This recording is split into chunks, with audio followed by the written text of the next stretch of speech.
by the ballot paper, by the elections.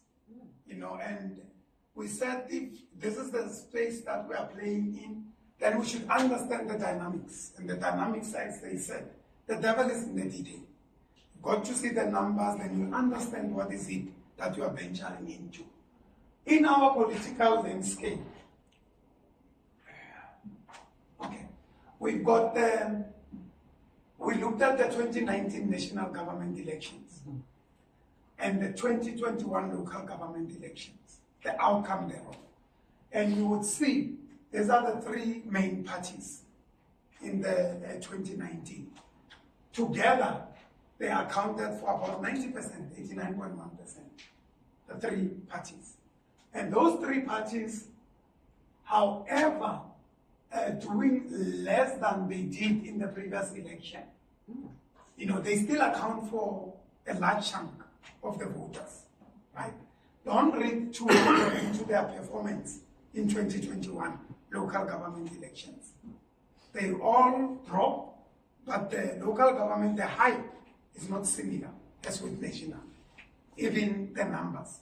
And chances are most of the other parties would have dropped because the interest is not that much. Local government election is not a holy day. So there are a number of dynamics. But be that as it may, all three of them dropped nonetheless, right? Now there's opinion polls. There are people who are projecting what is likely to happen. We do it in our own right. And we looked at 4 of those and what they are telling us about 2024. And you will see, in terms of the 3 main parties, when it comes to all of them, they agree that the ANC will drop. They are disagreeing in terms of to what extent they will drop. Predictions amongst us is that they will be below 50%. Okay. But at least the agreement is that they will drop. When it comes to the DA, it's a mixed batch of predictions. 2 says they will do better, the other 2 says they will drop. Then on the EFF, only 1 says they will drop, and the other 3 are saying they will go up. But here are the salient issues that we must draw out of this. I already spoke about all 3 of them dropping. But more than 70% of all votes are accounted for by the 3 parties. So they are important players, and they cannot be ignored. And from even the projections that are there, bullish or not, all of them are agreeing that at least over 70% of the votes will still be with the 3 main parties. Okay, and that alone shows you that outside of the 3, no one can cover alone, because they are counting for 70% or more, right? Then there's other 3 likely followers from the main 3. You've got IFP with 6.3%. This is from previous records. You've got Action SA 6%, Freedom Front plus 3. Total is 15%. 15 and the 75, that leaves 15% for the rest of the parties. And when we talk about the rest of the parties, in the current, if you go to the IEC website, you will see that there's more than 500 parties that are registered to contest national election. As to whether they will or not, that's something else. Right? But then you can safely say, give or take, there's 400 other parties that must contest for the 15% of the votes. And we are part of this, seated around here, because none of us falls within those 3 and that 3. So we've got to understand now what is it that we are engaging ourselves with. And that will inform then how we approach it, in terms of the strategy. Can we go to the next slide? Okay. This one, I will run quickly through the slide. We all know that there's 400 seats in Parliament. When you contest national elections, you are contesting that power. That power is the 400 seats in the National Assembly. And those 400 seats get divided, 200 for national and 200 for regional, which is provinces. Right? But ultimately, all the parties that contest elections are contesting for the 400 seats in Parliament. And the seats are calculated through a formula where they say you calculate the quota. For 2019, the quota was 43,486. But that quota will vary because they are variables in the formula. And the variable is that the total valid votes will always change. It doesn't remain the same. It's not constant, right? So if that changes, this changes, okay? But when we calculated for 2019, it was 43,000. So you had to get 43,000 seats, votes, to get one seat in Parliament. To get one seat. Anyone who wanted a seat in Parliament, the minimum number of votes they were to get was 43,000. Okay. Then this is more technical, or you with it, but the formula is done. Then the first allocation is taking your votes, divide them by the quota, and it gives the number of seats. So when they allocated the first round of seats, only 387 of the 400 was allocated, which meant 13 seats were not allocated. Then the formula says the remaining 14, the second allocation, you will allocate according to the highest remainder. I will try and show you that on the table. Then, but up to 5 seats of those, of the 13 that's left, right? Then the balance of the 8 is given on average votes per seat. Okay. Let's go to the next one. I will just show you. This is the actual seat allocation 2019. This is how the parties did in 2019. 14 parties contested the elections. And this is how they performed. You'll see the highest number of votes. Let's start here. 17.4 votes were cast, right? Of the 17.4, ANC got 10 million, followed by DA 36, then EFF 18 million.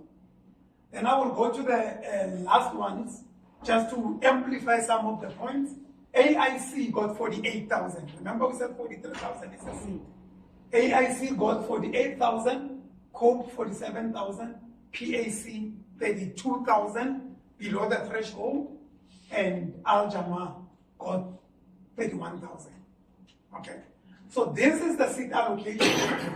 And when I said the second allocation, I just want to emphasize at this point here to say we took, and I will use the ANC as an example. We took the total number of votes of 10 million, some odds, divided it by that quota of 43,486. If you have a calculator, you do that, you will get 230.569. So they are given 230 seats as the first allocation. You drop the comma. Okay, and you do the same with everyone else. You will see the number is the number before the comma is what is allocated. Second round, we consider all the commas. Okay, we know that 0.569 is smaller than 0.767. So 0.767 is bigger. Then it will get an allocation on the second round. But the ANC gets nothing, gets 0. Because you focus on the top 5 numbers after the comma. Top 5 gets the seat, and the top 5 are the yellow. Okay, you can only go up to 5. After that, the last 8 is the average votes per seat, and they were given to those 8 parties. And it's as a result of the third allocation that even the parties that got below the threshold managed to get a seat, like Al Jama. So they were lucky with the third round. Because one would ask a question, but they're below the threshold. It was because there were remaining of seats. So this is how seats are allocated. Okay. Just wanted to explain that without going to the technicality thereof. Let's go to the next slide. Now, this for me is, okay, this is for provinces, the 200, similar approach. I don't think I need to spend a lot of time on this, but except to say that the IEC wants to recognize where the votes come from relative to the provinces. And as a result of that, they would say to the ANC, with your 230 seats, you need to understand where the population is based and where the seats come from. And the seats have to be allocated proportional amongst your members to where the votes came from. Because it cannot be that one province, majority of the seats are coming from there. When that party allocates the seats, they put only people from another province. You know, because that would not be democracy and that would not be fair. So this is just explaining that out of the 230, it's not like it's a free will to say how I'm going to then allocate the seat amongst them. You've got to consider the dynamics of the country and the provinces where the votes came from. So it dictates how then the allocation happens based on the registered population, so that indeed will represent the people that are the voter population. So, but I will not go into the details of this, except to say that from that table, you would realize that there were 48 parties that contested elections. But the table accounted for only 14. It's only 14 parties up to El Jama that got seats. 34 parties fell by the wayside. They contested, they spent time, they spent money, but they didn't get a seat. And if you don't get the seat, all your votes go to waste. So all those votes were wasted. And the votes accounted for 309,000. So 309,000 votes went to waste. And those votes, if you factor the quota, assuming that all those parties, the 34 was one party, they would have gotten 8 seats in parliament. But because they divided their votes, the votes went to waste. Okay. Now, we are saying what will compound the problem is the fact that with the amendment now of the law, independents can stand. So you can stand as an independent. But the best you can do, irrespective of how popular you are, is 1 seat. When it comes to independent, because you are an independent, how do we give you as a person 2 seats when you are a person? So you stand, you get 40,000 votes, which is equivalent of 10 seats, you only get 1. The rest goes back to the pool and is shared amongst the parties. And it benefits, as we've seen in the formula, mostly the bigger parties. So understand it, right? So the issue of the independence is democracy, is encouraged, but with it comes challenges. Okay, and the question is, how are we going to deal with independence? Because we can't discourage them. They represent ideologies, they represent certain sectors, but how do we deal with them? Because they are going to create a lot of excess votes as well. So the fact is that many of us will fall by the wayside, and not just fall by the wayside, but at a huge cost. It's not cheap and easy to contest the elections. Next slide. Now, this is very interesting, and we've touched on some of it. We know that everyone who is a South African citizen and is over the age of 18 is eligible to vote. 2019, that was 36 million of us in South Africa. So 36 million should have voted if we were a disciplined society, because we were eligible to vote. But about 27 million, which is 74.5%, registered to vote. Of those that registered to vote, only 18 million voted. Okay? Now, if you take the 18 million to the 36, you can see it's 50%. So actually, it's only half of the people that are qualified to vote that voted. And the question is why? But some of it, you have said it yourselves. Studies were done to say, but why is this happening? Surveys were done, voter apathy, disillusionment with parties, no viable option on the ballot paper, younger generation with no historic bonds, and non-partisan. They say, thank you, you liberated us from apartheid, but that was many years ago. Some of us were not even born. We are worried about our future. We were born free. What have you got to offer for us? You know, we've got needs. How to address our needs? So the dynamics and the politics have changed of this country. And we have to approach them, and we've got to adapt to the changes that we are faced with. Otherwise, it's a problem that half of the voting population is not voting. And they're saying that declining trend is more prevalent among the younger generation and the middle class and the professionals. People who reason in their comfort of their homes, people who've got ideas about how things should be happening, but they say we are not going to get ourselves involved with politics. And we ask, what is politics?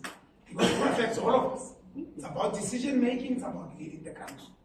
We are all part of politics. It's about leadership. We are all leaders in our own right. And the question is then, how do we deal with this problem? And the fact that if you look at the results that I've shared with you, 10 million votes towards the ANC. The ANC, if you take that and look to the total voter population, this is scary. The ANC is governing the country with the consent of just a quarter of the South African electorate. A quarter. So there's no clear mandate, but the people who are supposed to give the mandate are inactive. So we are actually voting by abstaining. We are voting by not voting, which is very scary. Next slide. This is what's going to happen next year after elections. If we consider the numbers that I've shared with you and the projections, this is one of the governments that we are going to have. Nothing outside of this. These are the 6 possible scenarios and the 6 possible governments. I said yesterday, look at them and look at them carefully and look which one you like and which one you don't like, which one scares you and which one doesn't scare you. We're either going to have an ANC government. They are optimistic, I'm not. Most of us are not. We don't think they're going to make it on their own. They believe they will. And they will rule. And we know. We've all been subjected to that rulership. We might still have that. Okay? Unless we do something. It's likely. According to them, we say it's highly unlikely. Okay? Or you're going to have an ANC-EFF coalition. Okay? Which is what we know the EFF is pushing for. But they will get that if they can get ANC on their knees. Right? It's going to be very costly for ANC. We believe they will accept that as the last resort. Okay? But this scenario is very likely. Or you're going to get ANC-DA coalition. Don't know about that. You know, others say the left and the right, oil and water. But it's possible. They've got the numbers, they can put the government if they find each other. We think there's conflicting interest and we think it's unlikely. But who knows? But the government can be formed there. The numbers agree. Or you're going to have the ANC and the minority coalitions, which is where our interest lies, which is where we see ourselves as the SUPERPACT, which is an alternative to the ANC to option number 2. Okay. Which can be a progressive arrangement, because the arrangement can force the ANC on the straight and narrow to do the things that they ought to do the things that we all expect. Because on our own, from the numbers we have seen, that we cannot govern. The numbers don't allow it. We would love to govern on our own and do things the correct way, but it's a process, as they have said. Everything is a process. So this is where we are, and this is where we see ourselves. Or you can have a situation where there's no arrangement whatsoever. We all stick to our grounds and we say no negotiations. No one agrees with anyone. ANC wins the elections with 42% or 35%, and all of us follow after that, and there's no coalition that's formed with anyone. As and when, pay as you go. Right? ANC governs as a minority government. Every time they want to make a decision, they must talk to whoever that decision benefits the most. If it's a land issue, and they know the EFF and the land, they say, come, we want to expropriate, support us on this. EFF supports them. The next decision has got to do with border control. They know this one says this. Can happen. happened in other countries. We are saying it's likely, but it's unstable and it's not good for governance. Stability in government is important. It's not good for us. DA, Moonshot Pact, you can go back to the numbers, you would realize that they don't have the numbers. Anyone that wants to talk, we said the top three, but they're second on the top three. You look at their numbers outside the other two, they don't command enough numbers to can put together a government. And it's highly unlikely that they would be able to do that even in next year's election outside of the ANC and the EFF. Even if we all go with them, the two, even in the municipalities now, I'm from the city of Makhubele. We've got 16 parties, but ANC and EFF are low. They are the majority. ANC is 86, EFF is 31. We need 113 to govern. They can govern between the two of them. It's just that their constituencies, they don't love each other. To can be seen, just the two of them. We have to polarize and camouflage the relationship and be with them. So that they call it government of unity, when in actual fact, the two of them can do it and they don't need us. But we know that they cannot do it. I don't know how EFF can campaign without mentioning or attacking the ANC. So, and that is to our advantage. But the fact of the matter is that the DA Moonshot Pact, it's a long shot. Not in the next year is the election, maybe in the near future. Just like with us. So, these are the options. Again, I say, look at them. Because this is where we have to play. This is where we have to make a decision and do something. Next slide, and final slide. Thank you, sir. Now, we are the smaller parties and the minority parties. We look at and we said there's three options that are available to us.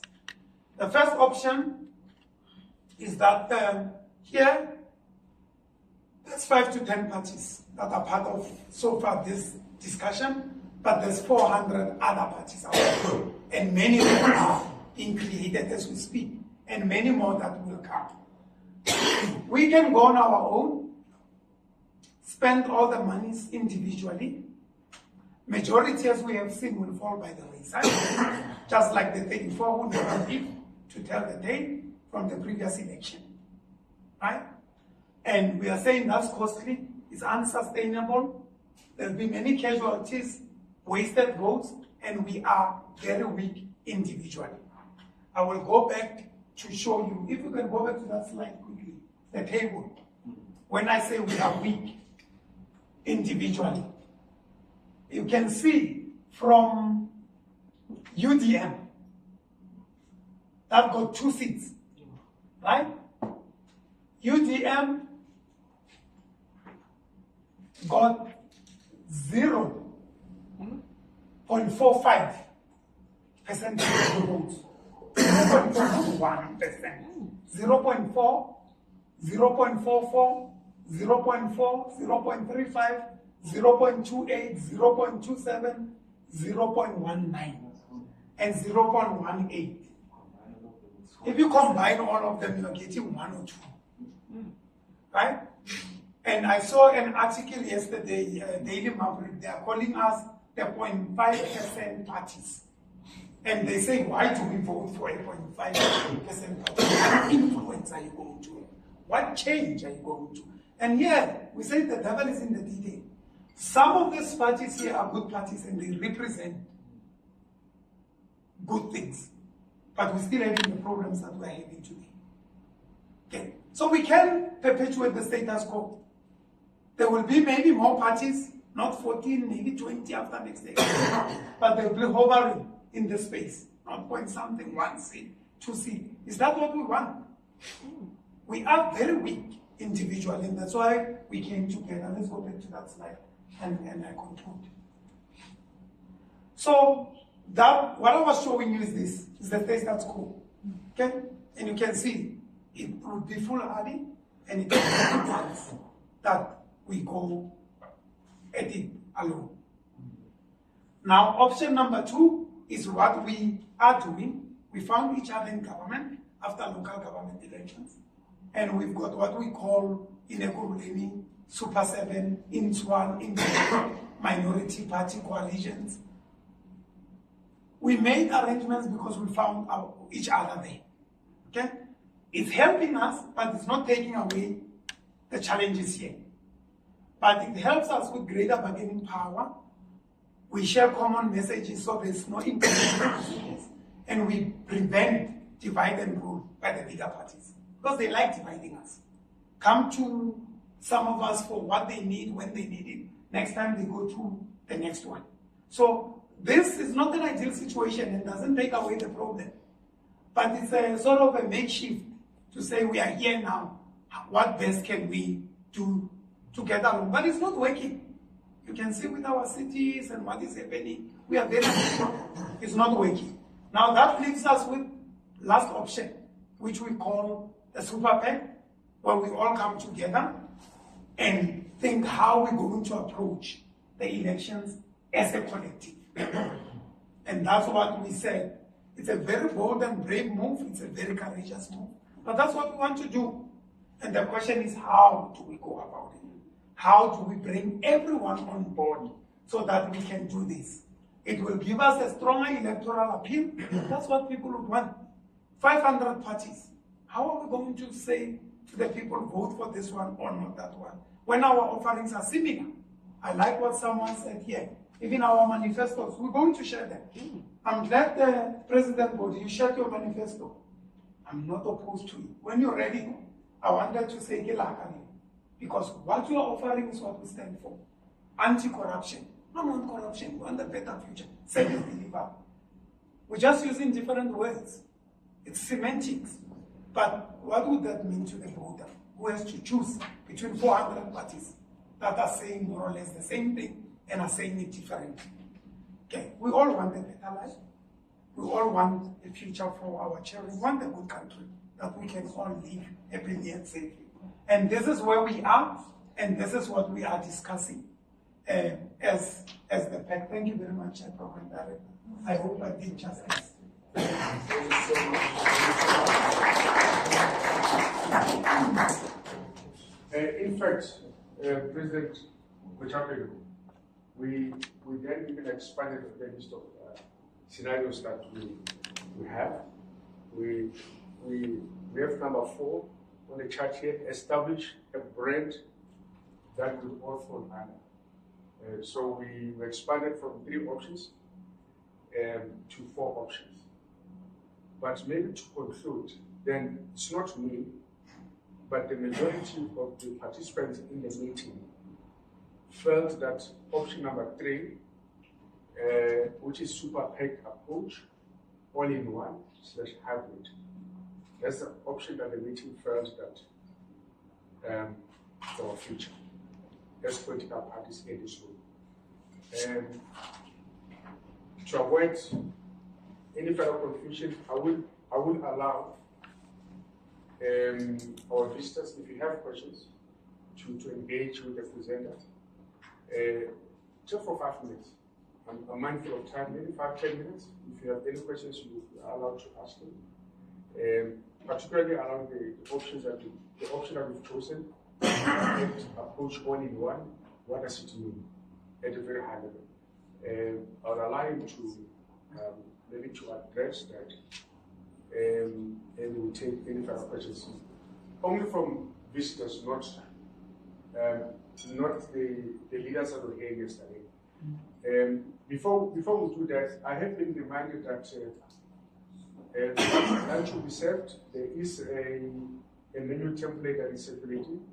Please, if you can, complete it or tick it, I don't know, so that they can prepare the meal for you at 12:30. Okay. Any questions? Any questions?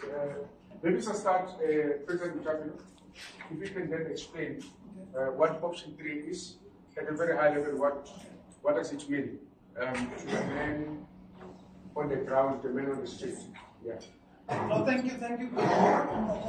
The SUPERPACT approach is to say, we said there will be 400-500 parties. you know, the ballot paper will become a Bible. You think about the paging through looking for the party. So we are saying we register a Pact. We retain our identities as the respective parties, but when we go to the ballot paper, there's going to be a Pact, an entity, a brand that we all agree. That's what we're going to vote for. It will have a face, it will have an identity. We all vote for it. So, and these are the discussions that we're going to have, because these are robust discussions. You know, how do we bring together all the manifestos? How do we convince our constituencies, all of us, to say, I maintain my identity, but going into the elections, that's what we vote for. We want a common platform that we all vote for, so that we avoid that thing of wasted votes. And I think I've explained it correctly, right? Thank you. Thank you so much. Thank you so much. Do you want to engage? Are there any further questions, or can we close? Thank you very much, Program Director. Firstly, congratulations to all the political parties that have contributed to this, plan, an exceeding project. The SUPERPACT approach, all in one, I think that's brilliant.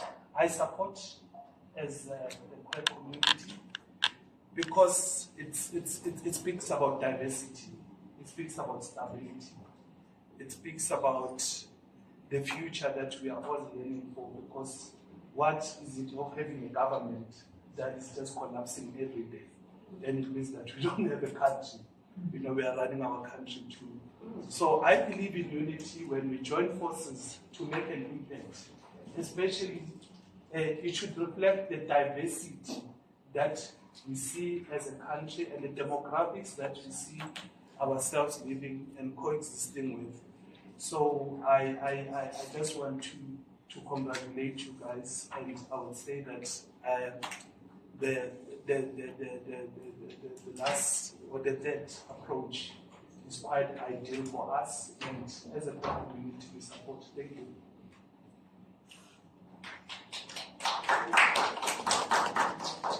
Thank you so much. As part. The religious. Oh, if correct. Thank you. Are they going it alone, or the Soweto Parliament? Or what's their view? Just. Oh, you're fine. Oh, thank you so much. Okay, you got me confused today. Thank you.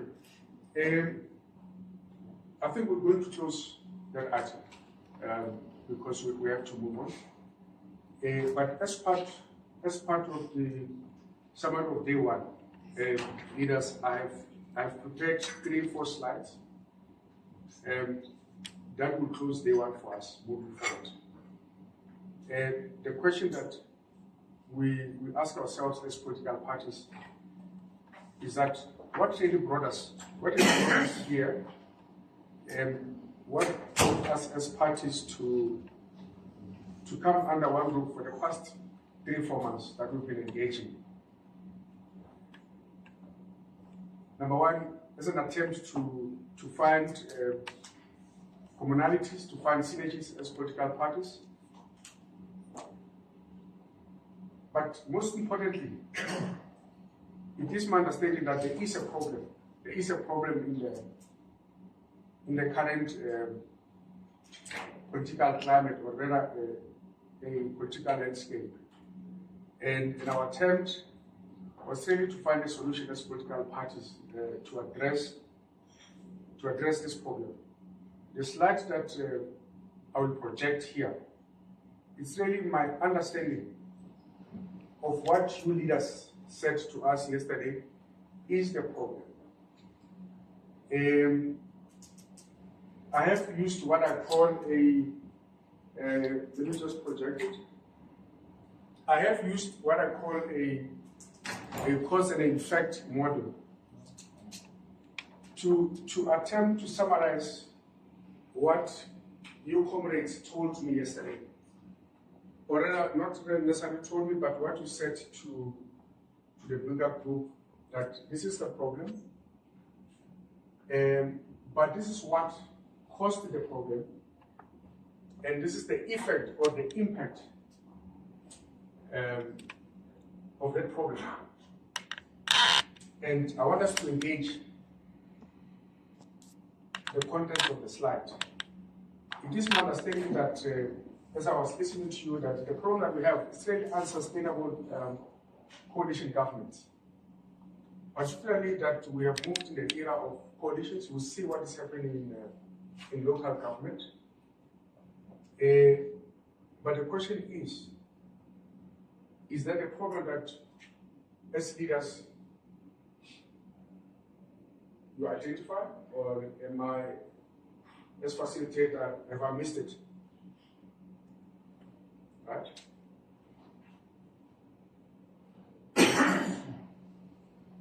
Unsustainable coalition governments, the causes of that, unsupportive legislation, unsupportive environment, greedy and corruption. The speaker was talking about it in the city of Johannesburg, that as politicians, we've become greedy. We've become so corrupt and narrow-minded. It's all about us. You know, it's all about ANC, it's all about EFF.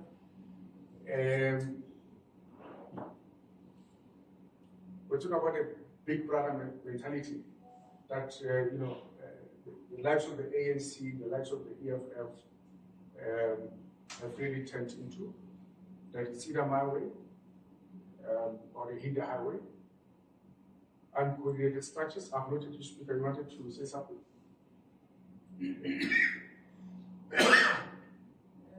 This is very good. Thank you so much. It's like in one picture. Yeah. But I think what is missing, Yes. the root cause of it, also is we've departed from the people-centeredness.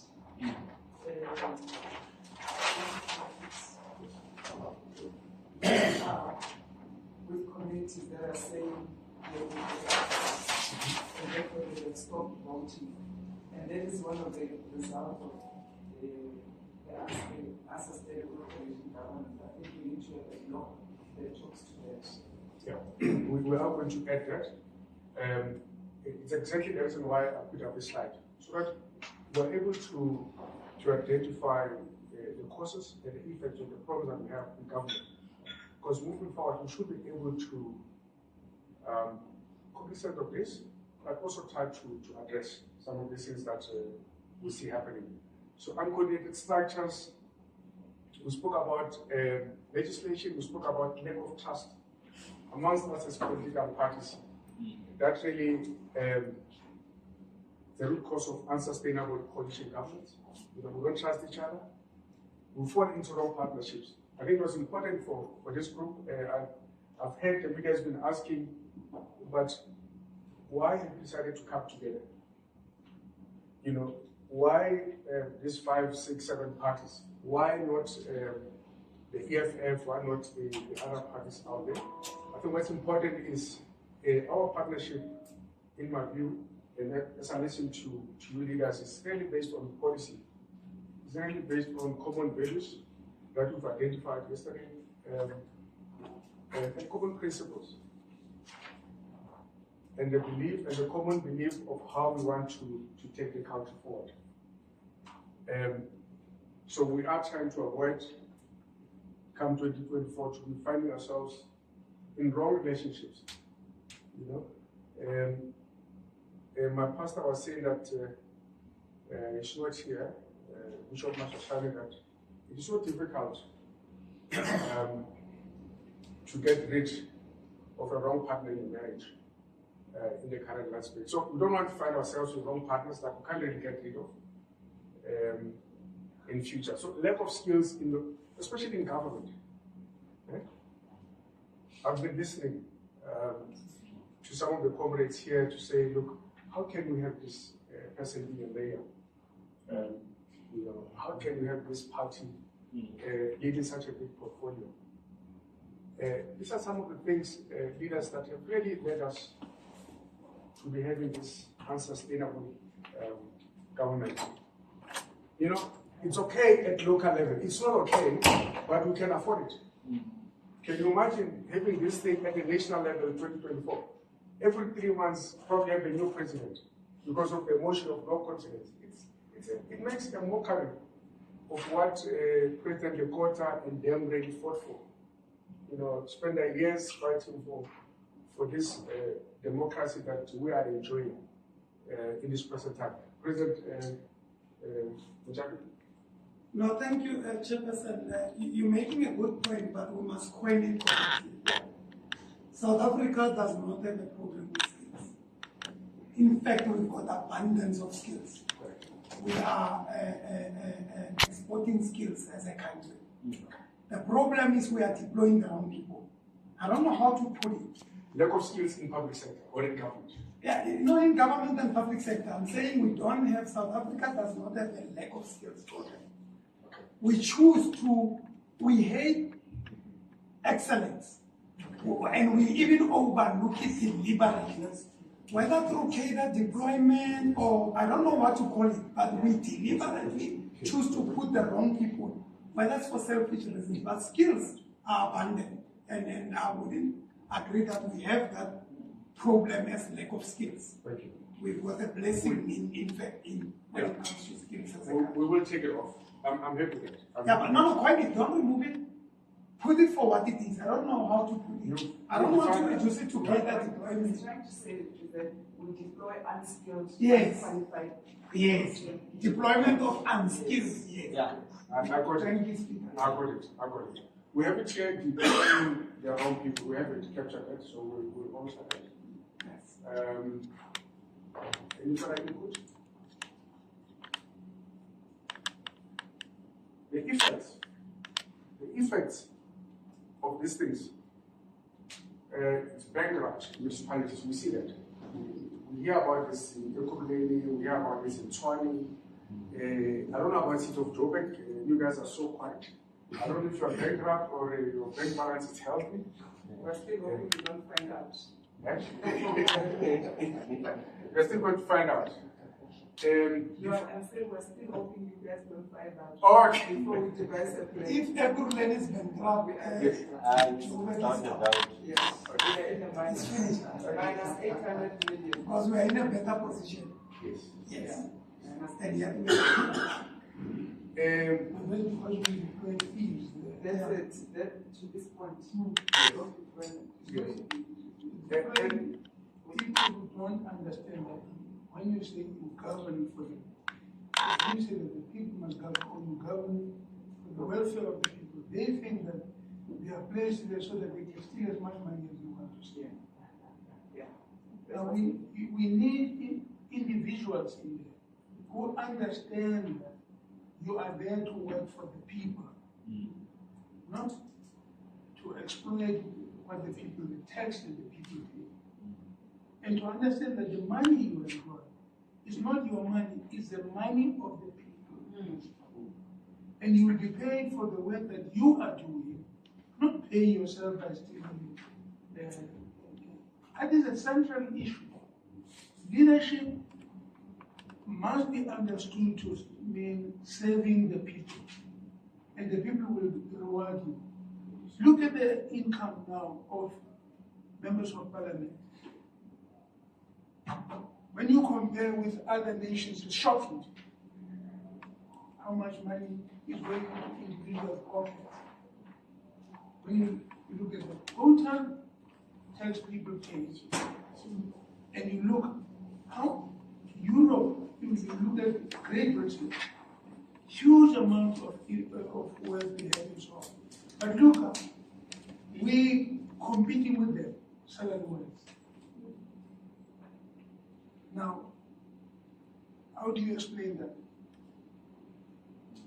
How do you explain that your servants, public servants, your servants, are getting huge amount of money, even higher than or equal to countries far ahead in terms of their development, in terms of their income and so on.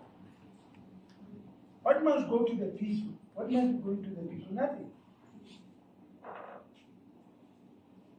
Now they try to soften it by giving the poor people, giving them free money every month, little bits and pieces and so on, so that the people must just sit there and buy some alcohol and drink and get drunk every day.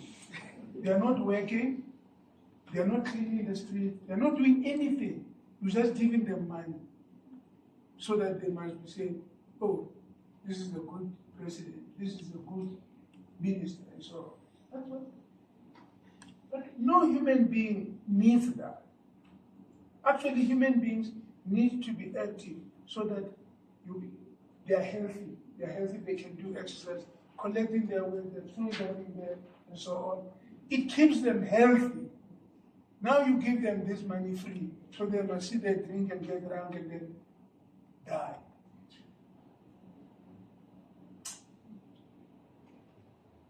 So those choices must be made. And my dear friends, if I may just mention this,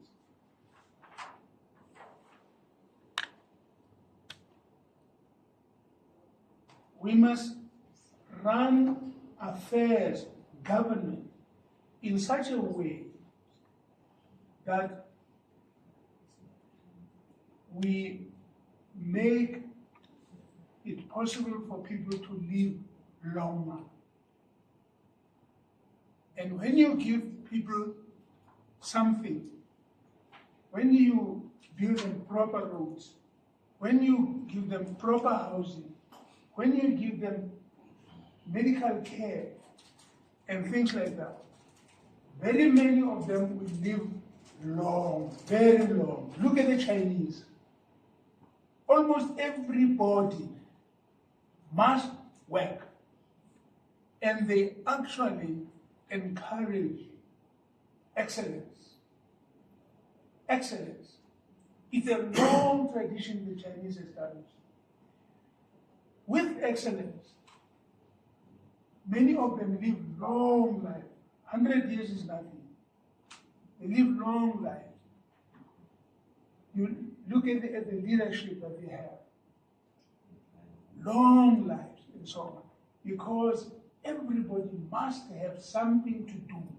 If your senses, your body doesn't get exercise and all of that, you think you can just sit there in a Mercedes-Benz and eat yourself to death. You will be dead very fast. Very, very fast. And people don't understand why. President Mandela, Governing Mbeki, and all these comrades that were locked up in jail for a long time, they were only given maize. We were not even given milk. Milk. It was very strange that white people could get prisoners could get milk. We were not allowed milk. It was not out of our diet.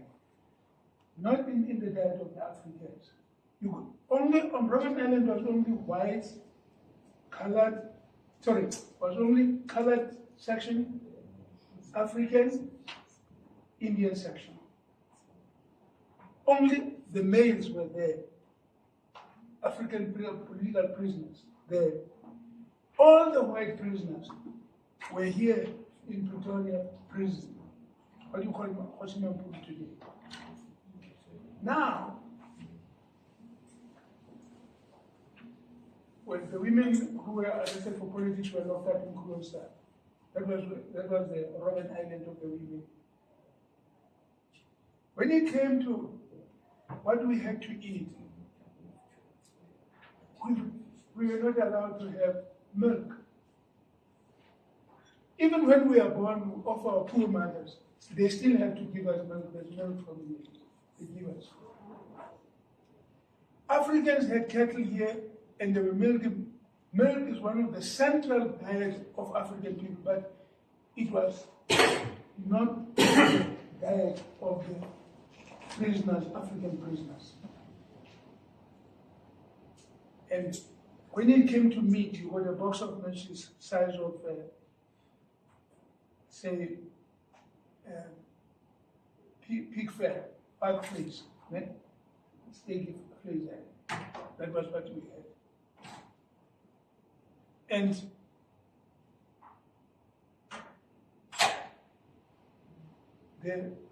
the poor Muslims, not only were not, in terms of their faith, they are not supposed to eat pork. They'd be given that piece. If they don't want it, that's fine. It's the end for them. And so these kind of things that were done like that. Now, but I say this, the old guys we found in they are run down, but every day waking up to go and do some little piece of work, to go and do that and so on. As long as there were some exercise was coming in and so on, lived better. Even when we came out of jail, we were much better, healthier, much healthier. And all the people that way. But now we come to government. Instead of coming to terms with what that taught us, no. You want to overeat, overdrink, sit back like a heap of, I don't know what. But not going to do you any good, not at all. Simply not at all. And we must educate our people. The education we're going to give to our people must be education that teaches them how to live and live long. Don't starve, eat the right food. Don't overeat goodness. Eat what you need today that your body can use and you can become healthy. Look after the sick people, the old people that are sick, look after them. But what you do, your actual education and the actual eating habits and drinking and everything must be such that it sustains your fitness, such that you can live a long life and human beings can prosper. The quality of education we are going to give our people must be that quality of education that will make them better human beings who can live longer, etc., etc., etc.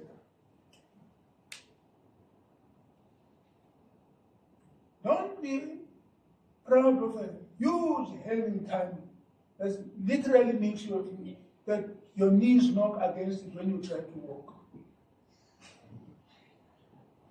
Children. Thank you, President.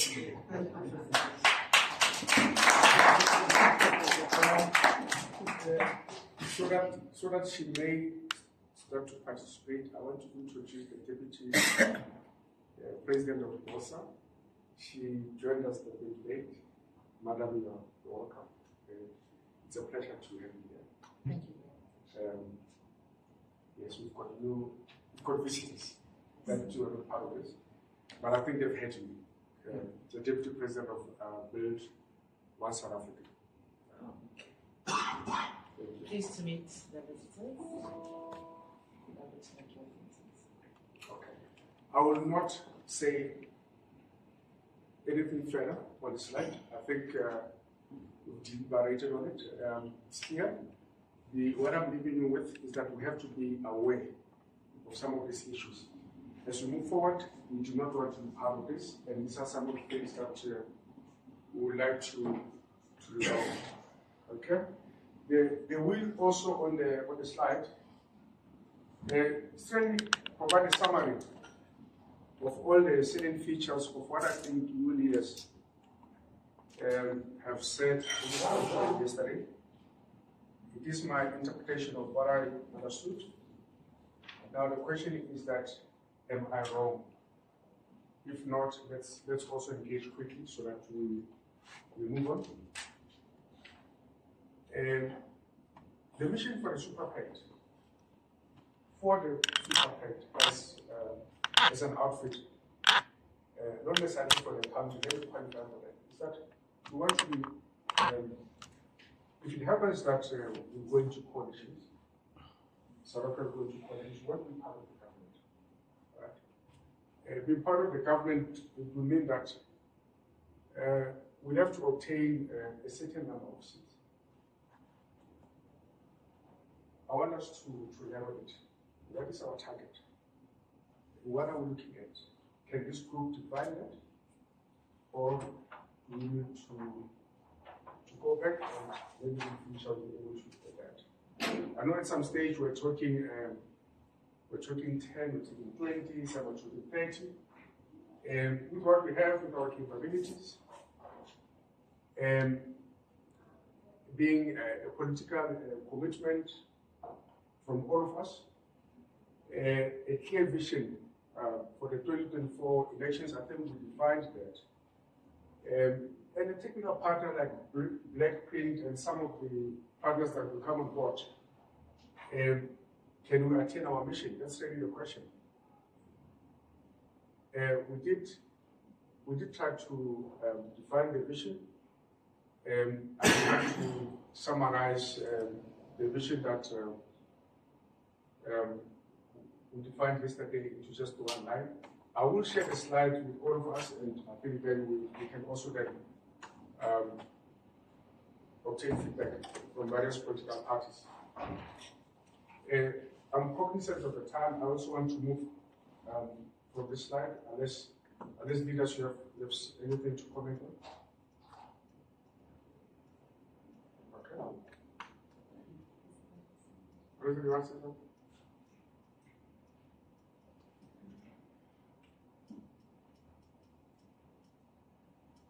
Very important. You want to say something? Yeah, comment, Chairperson. There's an idea I've been thinking since yesterday that maybe we should share someone. You know, we have been talking about we have very many parties and all of that and so on. On the one hand, I agree with that idea, but I must also say that I can't help thinking sometimes because of the night that we actually need even bigger numbers than we actually have. And the reason is simply this, that the reason people are forming these different parties that they are forming is because there is a solution they want. And when they look around, they don't see one single party that has that solution. So now what do they think? Well, let's form another one. Then let's form another one. What? The SUPERPACT. The SUPERPACT should be doing is to say, it's a very good thing that you are looking for something different from this rubbish that is in government. A very good thing. But now, you must search for a solution that you must close ranks, come together, and then say, what is it that all of us want for our people? And this is what the SUPERPACT must then say, men, some will say, no, we want very good education for our children. Men, we want good medicals, we want that, and so on and so on. And then we say, but who among us is the best when it comes to medicine? Can we find here the best who can deal with medical problems? Who's best who can deal with the issue of agriculture and growing lots of food and so on? Who is best to build houses? Who is best to build trains? And so on and so on and so on. I don't want to be at the head of this thing, but I want somebody who is very, very good. at building aeroplanes for the country, at building homes for the country. Very good. Please say. Now, you were doing very well there in Scopa. And at some point, I think somebody thought, this guy is disturbing us. He's disturbing us here with this management of the funds and all of that. I don't know how they got rid of you, but you probably know. Or maybe you decided, look, I'm wasting my time here, so I must go somewhere else so I can actually do something. I don't know. This SUPERPACT must be about getting the best of men and women in our society who can come into the SUPERPACT. Don't say, I don't like this priest church minister with his purple things. He's going to disturb us here. No. If he's going to be the best preacher, put him there. Yes. Because he's not going to steal the money of the congregation. If this one is the best that is, we must get the best men and women. Education, the concept of education in the advanced countries and communities is to make sure that we educate all the children. But look which one has got the best talent, that we place them in that place, that they can do that, because the good that that child can do is going to benefit the whole society. Who can be the best doctor, they can be that and so on. Now this SUPERPACT, this is really what we want to do. And I think we must, if we find some good person somewhere in this, bring them into the SUPERPACT. It's urgent that we bring them into the SUPERPACT. It's urgent that we then check, find out who are the best to serve us in this area and who can serve in that. And if we do that, the name ANC will remain there. Nobody will be next to that thing. Nobody will want to be next to that thing. And then if the SUPERPACT itself walks the road that the ANC is walking today, it too will be left behind. You will not betray the people and think that they will go after you, I promise you. So we must begin to talk to people and focus on this. And you know what? Even if we are not wealthy, when we have done very good things for the people and done that, they will never leave our corpses on the side of the road. They will bury us.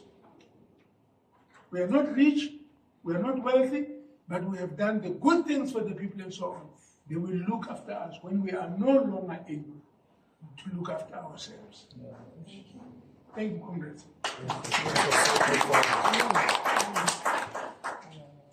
All right, so we carry on. Just to remind you, we're almost done with our program for the day, except for the one of the key things that we spoke about yesterday was really around the roles and the responsibilities. Now, what I've done to ensure that we move swiftly and we move speedily, I have defined roles and responsibilities in a summary version. We can always unpack them later. What I really require from you leaders is really to, with the inner roles that are here on the slide that I've not defined, define additional roles, but most importantly, I think we must then put face to the role. Right at the top is really political sponsors. We could give it a different name. It's nothing else, but for me, it's really a group of presidents. that will give us direction at all times, that we need occasionally, and Story likes to say, give us a line of march. So I've called it political sponsors. Let's not be bogged down into the names. We can give it a different name. I'm going to skip the chairperson, but really the spokesperson of this pact. You know, the person that will be the face in the media, but also manage the internal media team for the SUPERPACT. We have to. I know the Office of the Speaker has been helping us with the media team, but we have to set up a really professional media team that will assist us to sell this thing to the public. A working committee. This is the engine of the SUPERPACT. These are the people that we meet occasionally, as we have been doing. I was at some stage selected as an acting chairperson of this working committee. I don't know what the bigger group will decide. Sorry, I think I should have deleted this. I adopted this from an old slide. Research group. I like what President Machar was doing, right? Around research and development. You know, the trends, what is happening with IEC, what is happening in South Africa. This should be able to inform this bigger group and also advise us. That's really the role of that. Private sector, you know. My goodness, I think I had a late night sleep. I also did not update that. But private sector, people like the Blackprint, we said we want to partner with business. You know, these are the people that will help us with funding, will help us with other technical skills, help us with campaign strategy and implementation. I think they're very good at that. Technical skills that require help us to raise funding. But also, we want to be adopted by business as a SUPERPACT. You know? So we are going to establish a committee of private business that will handle this. And what I forgot to add on the slide, I worked on the slide late last night. Civil society, we require that. Faith-based organizations, we require spiritual guidance. We require people, men that will stand, and women that will pray for us, that will pray for this group. That's really the partnerships that we're looking at. But for the sake of today, I think if we can assign places to some of these roles, unless there's any other role that I've missed, we'd like to capture that. That's really a question. Is there any other role that you presidents and leaders think that should be here? I know I've left out the civil organizations, I've left out faith-based organizations, but we'll get that. No, Chair, I think you spoke on, and that's what I wanted to add. Yes. But I just want to coin it advocacy group. And all those will come in. So my Skype is sleeping now, it's been on Facebook. Roles and responsibility. Yeah, advocacy group. Advocacy group, yeah. And your civil society, NGOs, and people that need to pray for us. Yeah. So we call it advocacy group. Yeah. Okay. All right.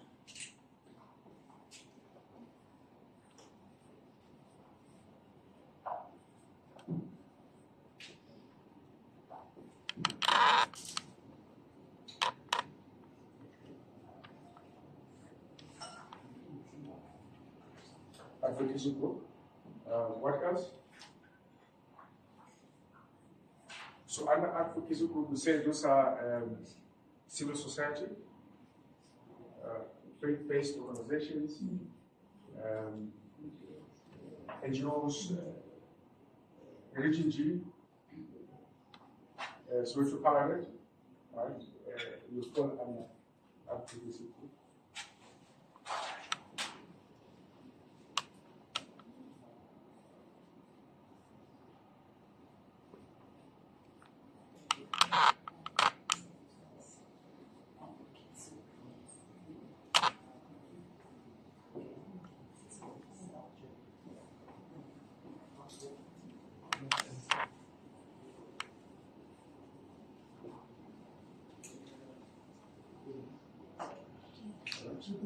Yes? It's perhaps a question I have got an idea, but I'm not sure if it's Yeah. covered under your spokesperson. See, media is very important. Yeah. And the relationship with the media. Okay. And I wouldn't want us to reduce it to a spokesperson. Okay. But there need to be people that will be working with the media and building relationship with the media. Okay. Yeah, the media group. With the media group. Yeah, separate. Okay. Spokesperson, someone that speaks on our behalf. Okay. But we need the relationship with the media. Okay. Yeah. So, question number 2, number 1, advocacy. You must Number 1. those friends. Media license. Number 2 Yeah, is marketing and media, yes. Okay, marketing and media. Media, yes. Just say media and marketing.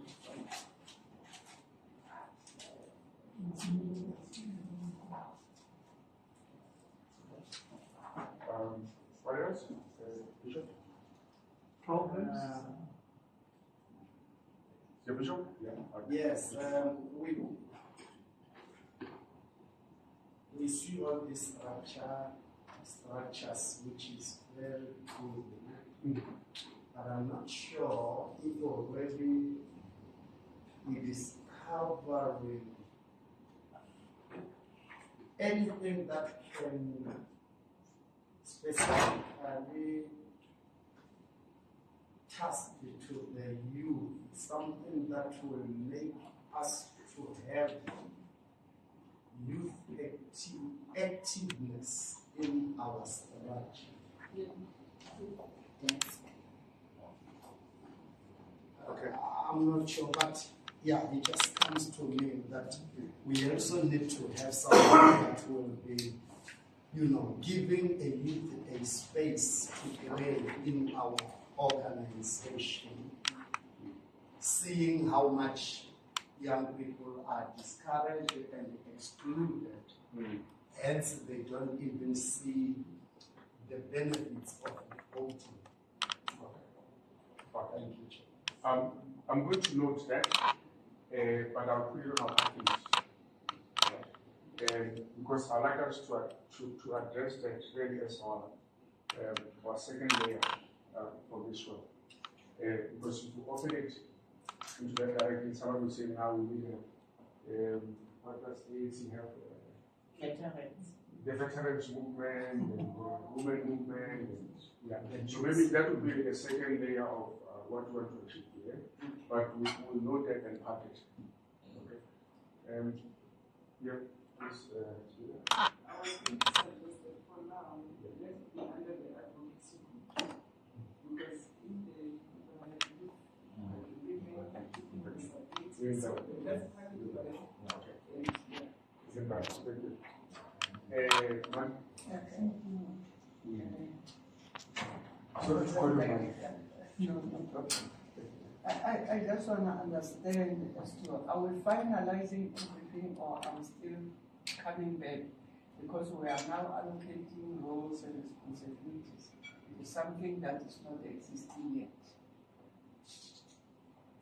That's a question, it's not for you to respond.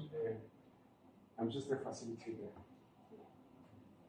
Yeah, well, I think it's a good question.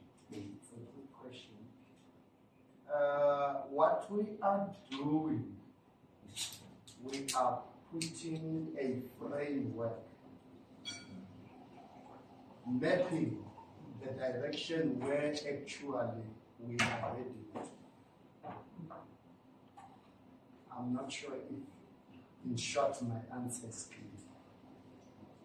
I think without jinxing what the Reverend said, that's the essence. Everything is a structure, it's a framework, it's a skeleton. The median won't come back after we went back for our party consultations. So we will be saying, here's the proposal of the Moonshot Pact. Here are the roles and responsibilities. We get the mandate to say yay or nay, and then here are the roles and responsibilities. When we come back again, then that is when we allocate. I guess later for the interim for today, it will be about the one who's going to present to the media. Then collectively agree and say, let's allocate this person to represent, and then let's leave it there. So I think the chair is putting a model of what it will look like. Then we have to go back. We might come back and say, my organization says we must put this and that, or we must remove that and that, or that one is a duplicate of that one. So I think we accept it as a proposal that we need to carry it as part of the broader consultations that each of us need to do. Thank you so much. Thank you so much. So that's what we have. Any additional notes, or we have with this? Written? 2 minutes. Yeah. Commissioner, what you're doing the best film is a good thing. Yeah. But you know, I'm sorry, but sometimes we have to warn as well. Yeah. Now, we must not choose structures which have discredited themselves in the eyes of the people. So, or even if you name them, don't name after disastrous things. Thank you. Thank you. So what President is saying, we will not have veterans. We will not have veterans. Whatever you call it. We will not have it here. So comrades, what I want us to do, maybe for today, for the sake of today, and for the sake of progress, because the last item that I think we have to look at is really around the manifesto. I want to move to that. The political sponsors, I think this group is defined. We said it's a group of presidents. We have with that. All presidents will belong to this group. Now, I think also what's important for the sake of today and for the sake of this week and the next few days, it's around the media and marketing. My question to you is that who will be, maybe let's say, the interim phase of this cluster? Because the media is asking questions. We're going to have a media briefing after this. We can't hide. We have to respond as a pact. Right? Which phase or which phases are we putting here? Any suggestions?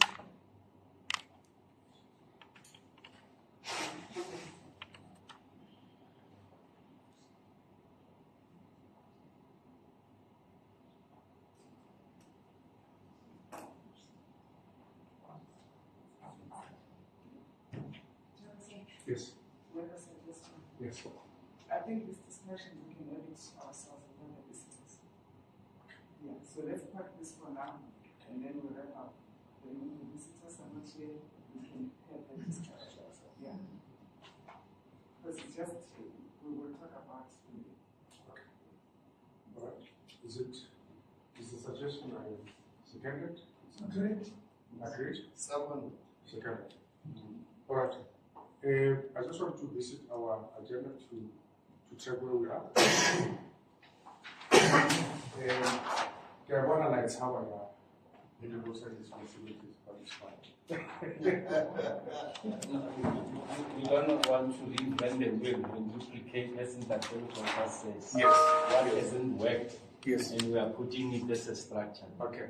So we need to apply our mind. So roles and responsibilities, we are packing it. Okay. That's number 2. Summary of day 1 ticket, we're done with that.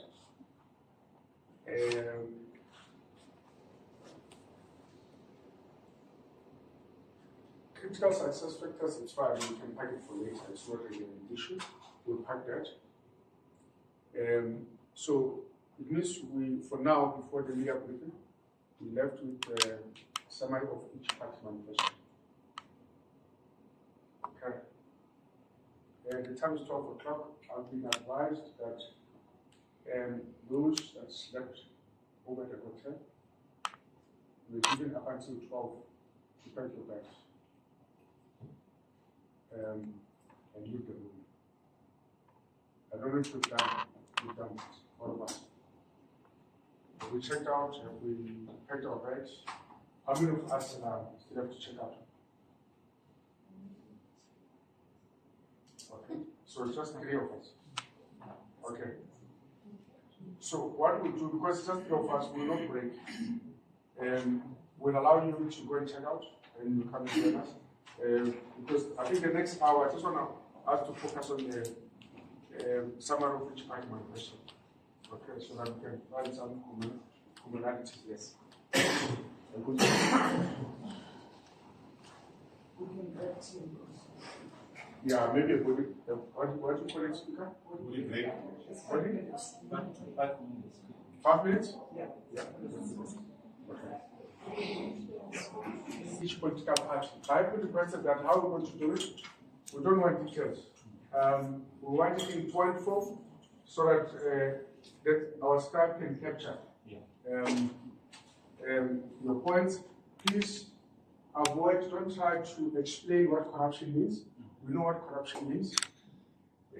Just give it to us in point form so that we're able to capture, but also we're cognizant that we have to break for a media briefing.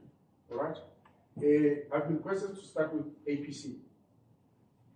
President Gori, just in point form your summary manifesto. There was a request that you do it again. They didn't capture it. My echo. You want echo? Please, we want echo. Before we start, I nearly committed an error. Yes. Because of the up and down that has been happening. Leader, thank you so much for joining us. We welcome you, we appreciate you. But most importantly, we also appreciate your partnership with what we are trying to do here. We have a group of, I will not allow them to introduce themselves. We have a group of political parties here. We have artists, we have pastors, we have reverends in the house. We have built One South Africa, a political party. We have APC. We have COPE, the Congress of the People. We have President Makhubele from Independent Citizens Movement. We have a group of artists on the other side. I forgot your organization? SAPSU. Okay. We have our pastors from 3C Church. I got it right there. I got it right. And we have our leaders from SA Queer Movement. SA? SA Queer Movement. SA Queer Movement. I think, having said you're welcome, you possibly need no introduction. I will therefore not introduce you. Unless you want to introduce yourself. With pleasure. Yeah. Out of formality. So my name is Ntanta Lux. I'm the president of Soweto Parliament. Many other parliaments that are across the country, in townships, townships in particular, all provinces, we've got footprints. And in summary, in a nutshell, that's it. Thank you. President God, we'll start with you. Please don't be fast so that we're able to record your manifesto in point form. You may start. Yeah, thanks very much. Like I indicated yesterday, that these few points are from our 2019 election manifesto, which we reviewed 2 weeks back without any substantive changes. The first point is having a people-driven and centered constitution.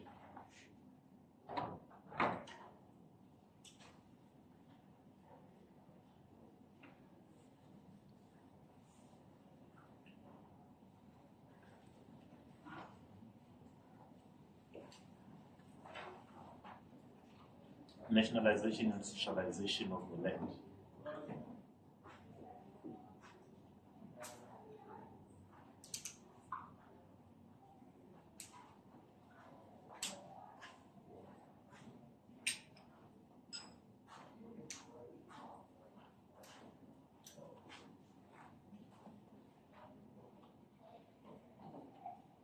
Promote the projection of the African personality and Africanism. Can I say promote Africanism? Yeah, promote Africanism. Promote, is it okay, President, to capture it in that manner? Okay.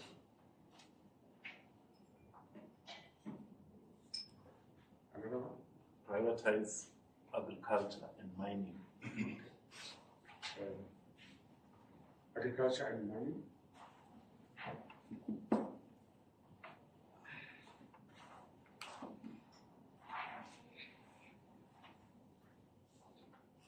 Lastly, making the economy work for everyone. Just put economy, or a working economy.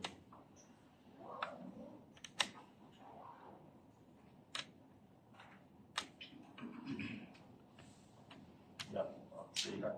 That is that. Okay. Who wants to go next? Rosa? Sure, we can go next. Bosa's really built on the idea of taking power back to the people. So we have a candidate recruitment model, which, in the absence of an electoral bill, which gives us this, has called on candidates, or has called on communities to nominate their own candidates. So that's the first thing, power back to the people, and that is through our recruitment model. Constituencies and communities nominate candidates, and there's a process that follows from there. But it is a representation in some kind of way of direct representation, of some form of direct representation. Can I say citizens nominate? Yeah. Understand what it means? Citizens understand. Citizens nominate the public representative. Yes. Citizens nominate PR. Citizen PR. Yeah. The second is being a government in working versus a government in waiting. And this is on the basis that, so the second one is government in working. Government in working. Government in working. It's on the basis that communities and citizens can actually wait and need solutions now. We believe in communities, when we speak of power to the people, we believe in communities taking back their power into their own hands and starting to work in partnership with organizations, private sector, to start building. In terms of our policies, we have 4 focused policy areas. Our economic policy is based on township economy through the Jobs and Justice Fund. And so it's investment into township economy through funding from previously advantaged business. So RE, Job Fund, and yeah, Jobs and Justice Fund. Job Fund? Jobs and Justice Fund. Justice Fund? Jobs and Justice Fund, yeah. Yes. And then, so in fact, all our policies are about equal access. Our policy is about equal access. Generally, you have a country that's still living under the apartheid system. Okay. And so our policies are about equalizing access and opportunity. Yeah. And then education is about giving parents choice in terms of the schools the children go to. I won't go into detail, but it's about having choice. Okay. Access to quality education. Healthcare, having access to preferred healthcare providers, equal access. Okay. And there's detail around that, but I won't go into it because of time. Safety, decentralization of law enforcement. Okay. So our sense is that law enforcement doesn't work because it's centralized. Okay. And so then it's difficult for local and provincial policing to be able to understand fully the dynamics of each area. And then lastly, efficient government, speaking to the efficiency of government, the digitization of government, etc. So those are our 5 policy areas. Yeah. And the first 2 points are really just our core essence as a party. Yeah. Thank you so much.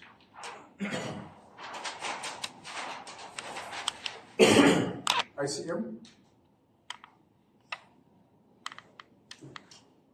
No, thank you, Chairperson. Just as a start, just a quick preamble.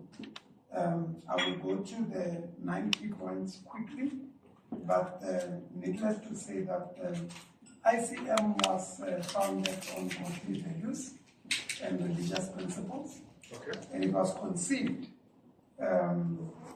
amongst professionals, group of professionals and pastors.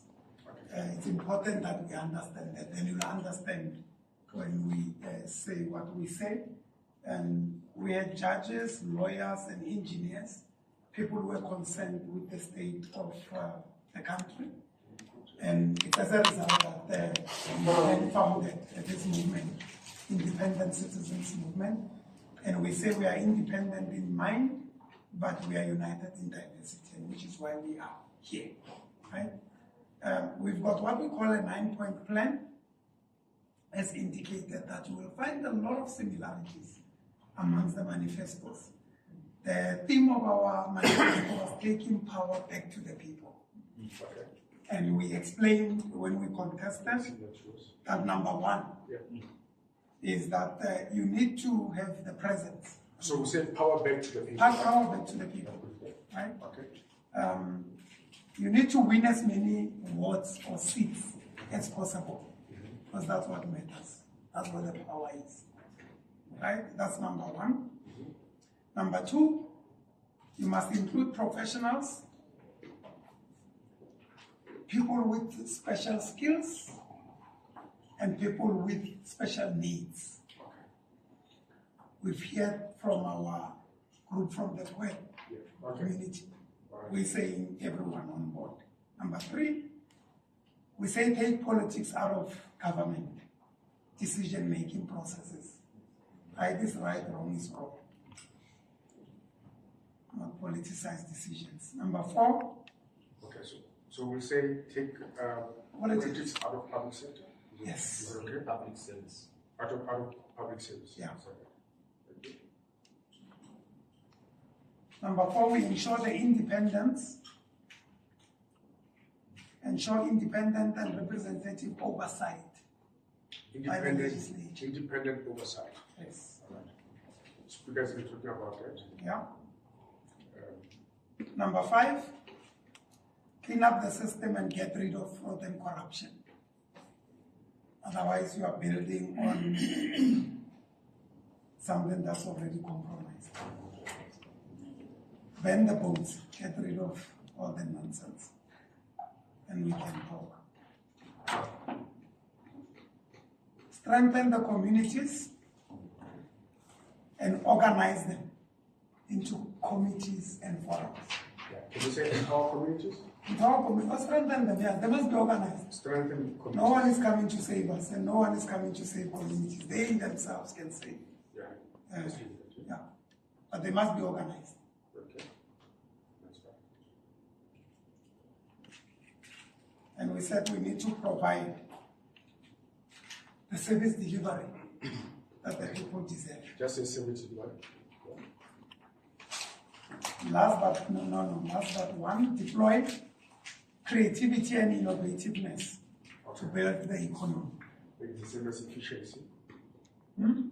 I think it's similar to what Bosa was saying around efficiency. Yeah. But it's good, yeah. We're going into fourth industrial revolution, innovation. We can solve a lot of things now with the tools that we couldn't solve in the past. So innovativeness and creativity. So creativity and innovativeness. Yeah. Okay. And the last one, we say take power back to the people. We have it. And what we mean by that is that respect the formations that you find every community is unique. Yes. Respect the formations when you find them and encourage them. Thank you very much. Thank you so much. African Amalgamated Restorative Movement, President Bishop Masasai, in influence form, your summary of your manifesto. Thank you very much. I'll try not to preach, but allow me to start by reading the book of Isaiah 58, verse 12. That is the basis of our foundation. It reads, "And they that shall be of thee shall build the old waste places. Thou shalt raise up the foundations of many generations, and thou shalt be called the repairer of the breach, the restorer of the path to dwell in." So ours is very simple. We are standing with the poor, listening to the voices and President, so that we were able to capture the point. Oh, we'll just say pro-poor, okay? Because we want to capture what you're saying in point form. standing with the poor, Yeah, which is the first one. just say pro-poor. Okay. Yeah, you listen to me. Yes. Okay. Listening to the voices unheard. Okay. How would you summarize that? Listening to the voices unheard. Voice to the voiceless. Yeah, in other words, we reach to those who are ignored. The marginalized. Yes. Previously marginalized. Just say marginalized. Okay. Another one? Our position is to restore and revive our African dignity. Okay. Africanism again? Yeah. Pride, values, morals, and prosperity. Okay. To provide economic emancipation to all. Economic emancipation, yeah.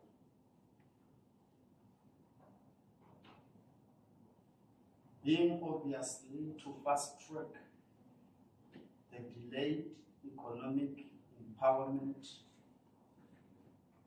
to black majority. Okay. Economic emancipation / black majority. Okay. Next one. Restoration of the dignity of masses by, in particular, claiming the land and property ownership.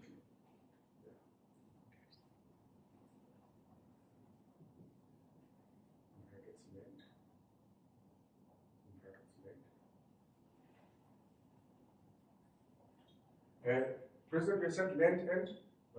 Land and property ownership.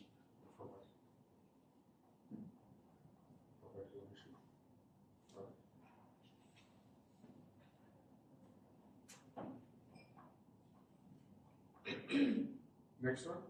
In summary, in my conclusion, as the restorers, we stand to unchain and liberate the black people while providing them unhindered access to the country's economic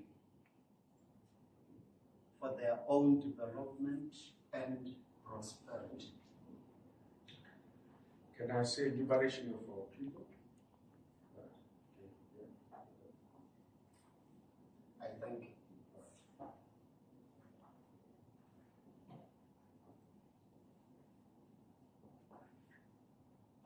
Thank you so much. Congress of the People. Just in second features of the manifesto of President. No, the people shall govern. Well, first of all, that South Africa belongs to all who live in it, black and white. Thank you. It's a freedom charter. Thank you.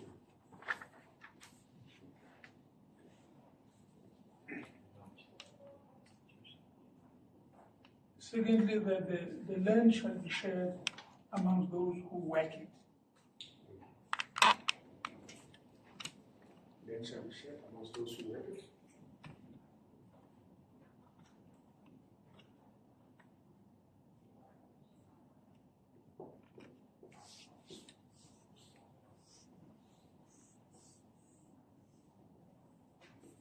And then, of course, the people shall govern. The people shall govern. The people must govern all the people of our country.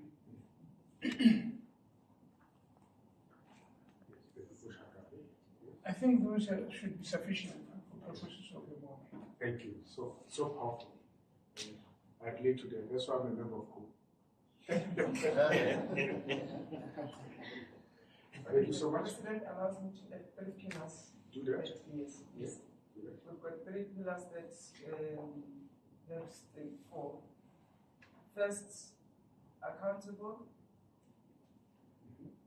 reliable, and how we deliver services and to our people, and incorruptible. Those are the 3 pillars that you'll find, and we pride ourselves as being defenders of the Constitution, which is the Constitution of the land. Yes. So that's important. I also want to put something, if you allow me, we are a non-racial organization. We don't see color. Well, that's why we say, Who colored who? We don't see color. Thank you. We have partners, and I'm going to put our partners on the spot. Not in the spot, but on the spot. We just want to hear from them in a very poor form. I would say their manifesto, but they're not political. What is the right English word to use? But either you understand. The expectations of the manifesto. Yes. Thank you so much. Thank you so much. I'll start with the parliament. Yes. Thank you for the opportunity, and every point that's been raised here as a list to develop a manifesto is actually what the people of this country are speaking about. You know, we lead the people of the past, not in the boardroom. This is very important. So I'm telling you guys are in the right direction. If you have not know what you're hearing about yourself, I'll tell you as a people representative and the voice of the millions of people in Soweto across the country, you're in the right direction. Thank you. Thank you. Thank you so much. So, you still on the floor. Thank you so much. I just made just 5 points that I think would stick out from the many conversations we had with different communities. So the first one is and it's not in any particular order, but it's to align the education system with the economy of the day. Mining and agriculture should be a subject, both primary school, high school, and tertiary level.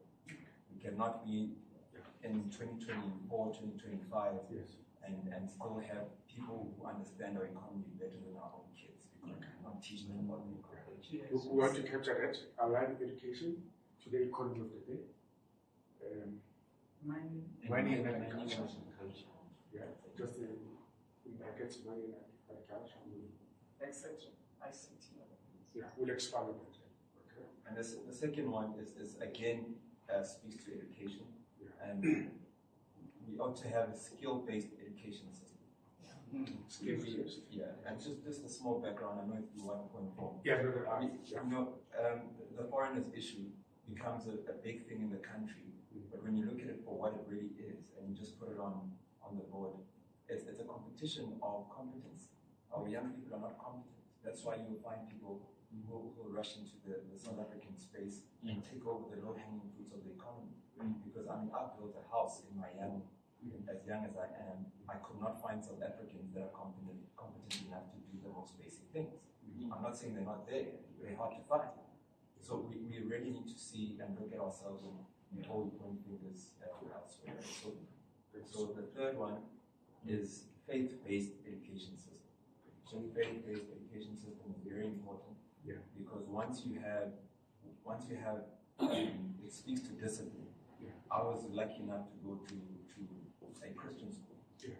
Whether I'm Christian or not, or whether someone else is Christian or not, it's something else. But when you teach young people to sing the same song, it brings about a magical harmony in the country when you're able to vibrate at a frequency that is similar to everyone else.